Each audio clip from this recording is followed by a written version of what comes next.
Okay, we've degooed ourselves, and now we're getting ready to actually pipe this onto the tray. Now, what I've actually done is on these big parchment bags, when you put the tip in, the tip isn't going to be real secure, and if you start squeezing, it's going to come out all over through the sides. So do yourself a favor, just take some saran wrap and saran wrap that tip in. And then what we're going to do is we're just going to start piping this. And this is on the tray that's been coated with, sprayed first with a PAM, and then dusted with a 50-50 mixture of cornstarch and powdered sugar. And you can see this is just pretty darn easy. Now, if you want them thicker, of course you can use a bigger tip. If you want them smaller, a smaller tip. But again, this is gooey. But if you want to make regular marshmallows too, you'd obviously use a bigger tip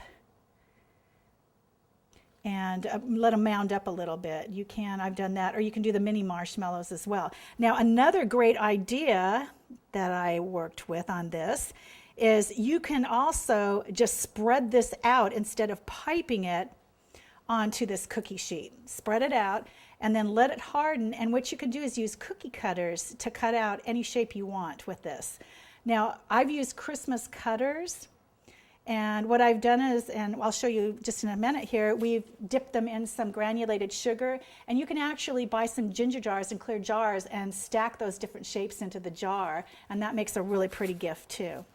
Okay, we've again degooed ourselves, and what we're going to do now is we're going to sift the 50-50 mixture of the cornstarch and the powdered sugar on the top of this. So once again, just kind of tap that, or this doesn't look like it might be plugged, we'll just pour it on top here. Or if you get real desperate, you can, oh, this still has lumps in it. Okay, so we'll just do it this way. Some of the best tools in the kitchen are your hands. I'm sure you've heard that more than once. But you need to do this, otherwise these things are not going to release. And please, if you remember nothing about this, you've got to treat these pans. Or again, you will have to use dynamite or an M80 to get it out. Alrighty. And this dries up and sets pretty darn quick. And we are just about done here. Okay. Alrighty, congratulations, you've made your first recipe of homemade marshmallows.